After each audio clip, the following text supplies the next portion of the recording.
Hello students, this is Anjume from Maharaja Agarsen School, Hisar.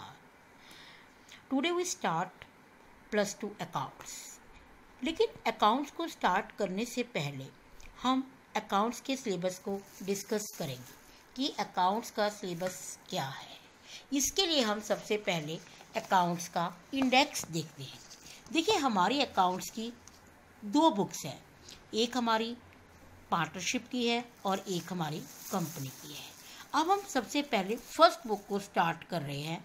आज हम कुछ भी करने से पहले इस पूरे सिलेबस को डिस्कस करते हैं। देखिए, first chapter financial statement of not for profit organisation, लाभ ना कमाने वाली संस्थाओं का वित्तीय विवरण। ये चैप्टर इस बुक में डिफरेंट चैप्टर है, क्योंकि हमारे जो 6 चैप्टर हैं उनमें से 5 चैप्टर तो पार्टनरशिप से रिलेटेड है, लेकिन ये first chapter not for profit organisation ये थोड़ा डिफरेंट है।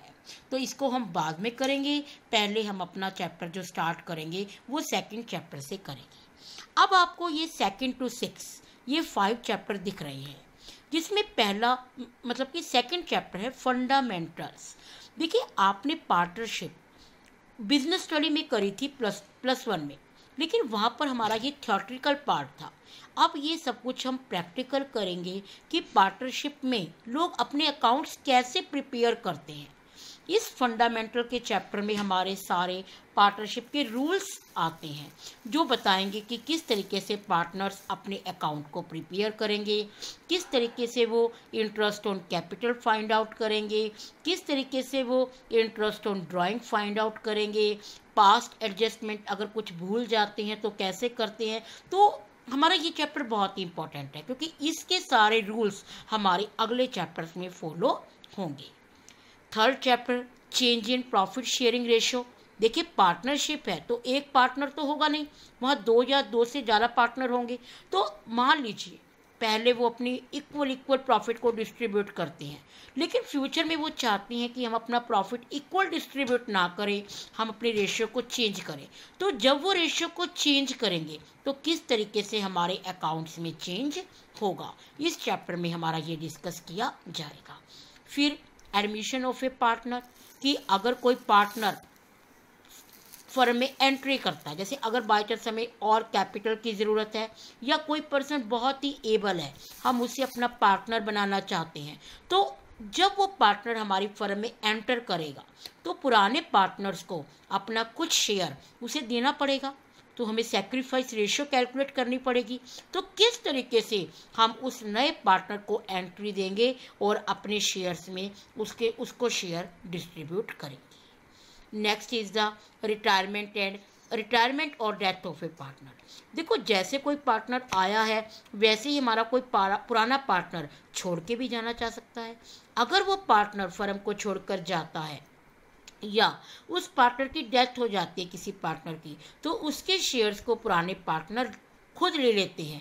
तो वो अपनी गेनिंग रेशियो निकालते हैं कि किस रेशियो में वो उसका शेयर अचीव करेंगे। तो यहाँ पर हम ये सब कुछ सीखेंगे। और लास्ट में आता है डेजुलेशन ऑफ पार्टनरशिप फर्म, की फर्म का अंत कैसे होता है, जब हमारे सभी पार्टनर एग्री करते हैं कि हम नई पार्टनरशिप स्टार्ट करना नहीं चाहते, हम अपनी पार्टनरशिप को ख़त्म करना चाहते हैं, तब वो अपनी पुरानी पार्टनरशिप को ख़त्म कर देते हैं और हमारी पूरी फर्म डेजुलेट हो जाती है, ख़त्म हो जाती है और हमारे सारे पार्टनर्स के अकाउंट बंद हो जाते हैं।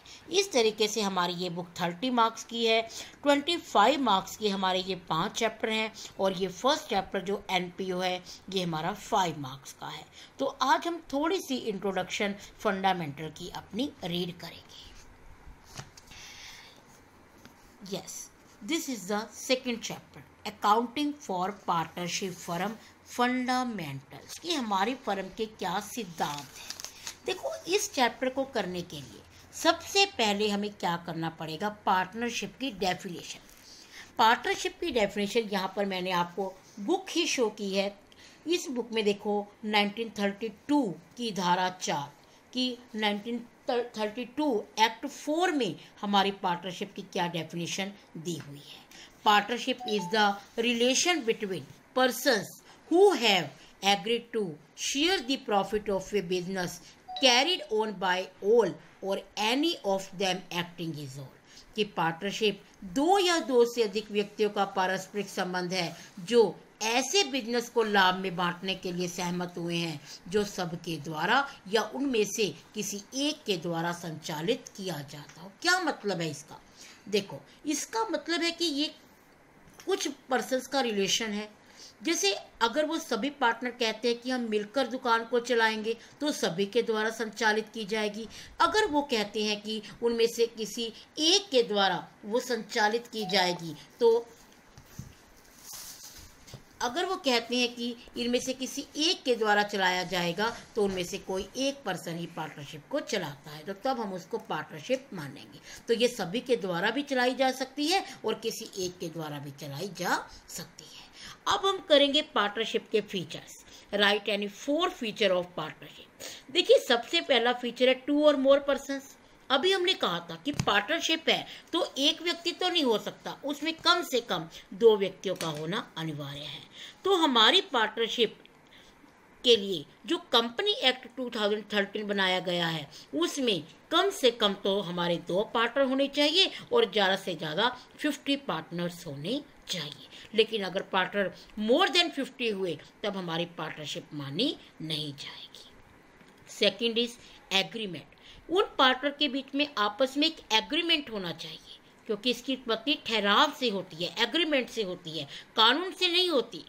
जैसे हमारा जो ज्वाइंट हिंदू फैमिली होती है, जब एक परिवार के लोग ही काम करते हैं वो हमारे कानून के द्वारा अपने आप ही वो चलती है, लेकिन यहाँ पर हमारा एग्रीमेंट होना जरूरी है।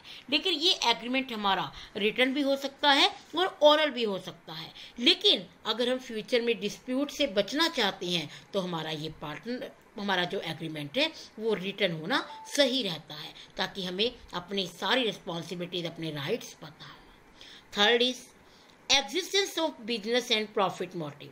देखो, पार्टनरशिप तभी मानी जाएगी अगर उनके बीच में कोई बिजनेस हो।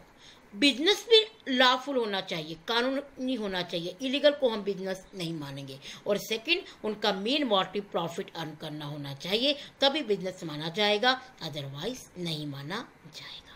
And fourth point is sharing of profit, कि उनके बीच में जो प्रॉफिट होता है उसका वो आपस में बंटवारा करेंगे। यदि कोई दान देने संबंधी एग्रीमेंट करते हैं, कि हमने ये काम दान देने के लिए कोई काम शुरू करते हैं, तो उसे हम बिजनेस नहीं मानते।